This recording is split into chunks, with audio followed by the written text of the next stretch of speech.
Hello अनि नमस्ते सम्पूर्ण साथीहरूलाई। एसबीआई इन्टरनेट ब्याङ्किङको माध्यमबाट इन्डियादेखि नेपाल मनी ट्रान्सफर गर्ने तरिका चेन्ज भएको बारेमा सम्पूर्ण साथीहरूलाई जानकारी भइसकेको होला। धेरै साथीहरूको अनुरोधले गर्दा एसबीआई इन्टरनेट ब्याङ्किङको माध्यमबाट इन्डियादेखि नेपाल मनी ट्रान्सफर गर्ने नयाँ तरिकाको बारेमा भिडियो बनाउन गइरहेको छु। भिडियोलाई अन्तिमसम्म हेरेर साथ दिइदिनुहोला। सम्पूर्ण साथीहरूलाई बुझ्नलाई सजिलोको लागि मैले यो एरोको माध्यमबाट सम्झाउन गइरहेको छु।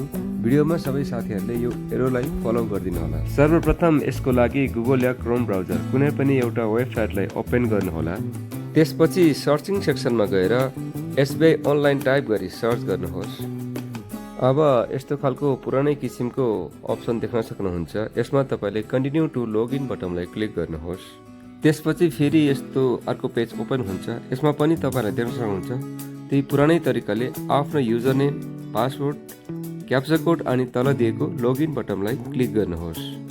यति गरिसकेपछि फेरि तपाईँको ब्याङ्कमा रजिस्ट्रेड भएको मोबाइल नम्बरमा पुरानै तरिकाले ओटिपी आउँछ। ओटिपी सेक्सनमा गएर ओटिपी टाइप गरी तल दिएको सबमिट बटनलाई क्लिक गर्नुहोस्। त्यसपछि फेरि यस्तो अर्को पेज ओपन हुन्छ। एकैछिन प्रतीक्षा गर्नुहोस्।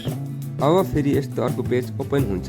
यसमा तपाईँहरूले देख्न सक्नुहुन्छ quick transfer, send money about. यसमध्ये हामीले सेन्ड मनी अबाउटलाई क्लिक गर्नुपर्ने हुन्छ। सेन्ड मनी अबाउटलाई क्लिक गरिसकेपछि फेरि यस्तो अर्को पेज ओपन हुन्छ। यसमा तपाईँहरूले देख्न सक्नुहुन्छ जति पनि तपाईँहरूले पहिला एड गर्नुभएको बेनिफिसियरीहरू सम्पूर्ण यस्तो प्रकारले देख्न सक्नुहुन्छ। अब तपाईँले यो बेनिफिसियरीहरू मध्येमा कुन चाहिँ बेनिफिसियरीलाई मनी ट्रान्सफर गर्ने त्यस बेनिफिसियरीको दाहिनेपट्टि पे लेखिएको छ अप्सन देखिन्छ। त्यो पेमा क्लिक गर्नुपर्ने हुन्छ। अब मैले यो मेरो बेनिफिसियरीहरू मध्येमा सबैभन्दा माथिको बेनिफिसियरीलाई मनी ट्रान्सफर गर्दैछु। त्यसकारण मैले त्यसैको दाहिनेपट्टिको पेवाला अप्सनमा क्लिक गर्दैछु। अहिले मैले यो पेवाला अप्सनलाई क्लिक गरिसकेको अवस्था हो। क्लिक गरिसकेपछि फेरि यस्तो अर्को पेज ओपन हुन्छ। यो पेजमा तपाईँले यो सिलेक्ट प्रपोजको दाहिनेपट्टिको डाउन एरोमा क्लिक गर्नुपर्ने हुन्छ। यो डाउन एरोमा क्लिक गरिसकेपछि फेरि यस्तो खालको थुप्रै अप्सनहरू देख्न सक्नुहुन्छ। यसमध्ये तपाईँले कुनै पनि एउटा अप्सनलाई क्लिक गर्नुपर्ने हुन्छ। यसमध्ये मैले अदर क्यापिटल पेमेन्ट नट इन्क्लुडेडलाई क्लिक गरेँ। यति गरिसकेपछि तल दिएको प्रोसिड बटनलाई क्लिक गर्नु।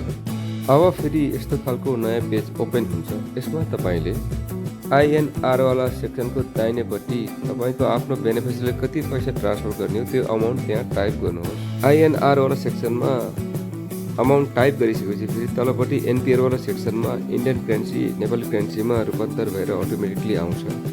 यति भइसकेपछि यो बिचमा दिएको अप एन्ड डाउन वाला एरोलाई क्लिक गर्ने। त्यसपछि यस्तो खालको सम्पूर्ण डिटेलहरू देखाइन्छ। यसमा तपाईँले देख्न सक्नुहुन्छ amount in Nepali currency, amount in rupees, transaction charge. त्यसपछि सबैभन्दा तल पे ट्रान्जेक्सन अमाउन्ट। यस्तो प्रकारले सम्पूर्ण आफ्नो डिटेलमेन्टहरू तपाईँले देख्न सक्नुहुन्छ। यति भइसकेपछि तल दिएको प्रोसिड बटनलाई क्लिक गर्ने। क्लिक गरिसकेपछि फेरि यस्तो अर्को पेज ओपन हुन्छ। यसमा तपाईँहरूले देख्न सक्नुहुन्छ source of fund, transaction institutional sector code, counter party institutional sector code अनि सबैभन्दा तल रिमार्क्स। अब यो सेक्सनहरूमा आफ्नो आफ्नो अप्सनहरू चोइस गरेर सिलेक्ट गर्नुपर्ने हुन्छ। सबैभन्दा पहिले source of fund. Source of फन्डमा मैले स्यालेरी सिलेक्ट गरेँ। तपाईँहरूले आफ्नो आफ्नो हिसाबले सिलेक्ट गर्न सक्नुहुन्छ। त्यसपछि ट्रान्जेक्टर इन्स्टिट्युसनल सेक्टर कोड। यसलाई क्लिक गरेपछि यस्तो प्रकारले दुईवटा अप्सन खुलेर आउँछ। यसमा तपाईँहरूले इन्डिभिजुअल अदर्सलाई क्लिक गर्नुपर्ने हुन्छ। त्यसपछि तल काउन्टर पार्टी इन्स्टिट्युसनल सेक्टर कोडलाई क्लिक गर्ने। यसमा पनि तपाईँहरूले दुईवटा अप्सन देख्न सक्नुहुन्छ। यो दुईवटा अप्सन मध्ये तपाईँहरूले यो नन रेसिडेन्ट इन्डिभिजुअलमा क्लिक गर्नुपर्ने हुन्छ। त्यसपछि सबैभन्दा तल रिमार्क्सवाला सेक्सन। यसमा पनि तपाईँहरूले आफ्नो आफ्नो हिसाबले फिलअप गर्दा हुन्छ। मैले अहिले लोन पे फिलअप गर्दैछु। तपाईँहरूले देख्न सक्नुहुन्छ यस्तो प्रकारले सम्पूर्ण सेक्सन फिलअप गर्नुपर्ने हुन्छ। अहिले सम्पूर्ण सेक्सन फिलअप गरिसकेको अवस्था हो।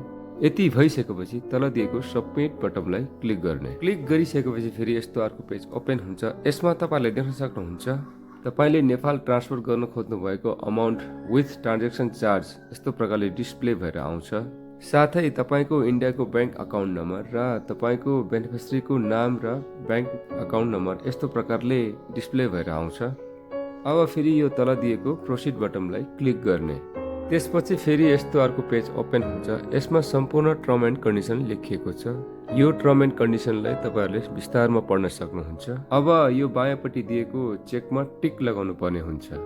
साथीहरू, अहिले यो बायाँपट्टि दिएको चेकमा अर्थात् चौकोने कोठामा टिक लागिसकेको अवस्था हो। तपाईँले देख्न सक्नुहुन्छ यो बायाँपट्टि दिएको आई एक्सेप्ट वाला अप्सन हाइलाइट भएर आइसकेको छ। अब यो आई एक्सेप्ट वाला अप्सनमा क्लिक गर्ने।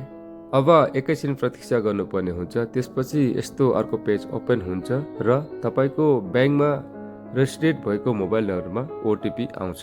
यस्तो प्रकारले ओटिपी आइसकेपछि फेरि अब ओटिपी सेक्सनमा गएर ओटिपी टाइप गरी तल दिएको सबमिट बटनलाई क्लिक गर्ने। सबमिट बटनलाई क्लिक गरिसकेपछि तपाईँले देख्न सक्नुहुन्छ ट्रान्जेक्सन इन प्रोग्रेस।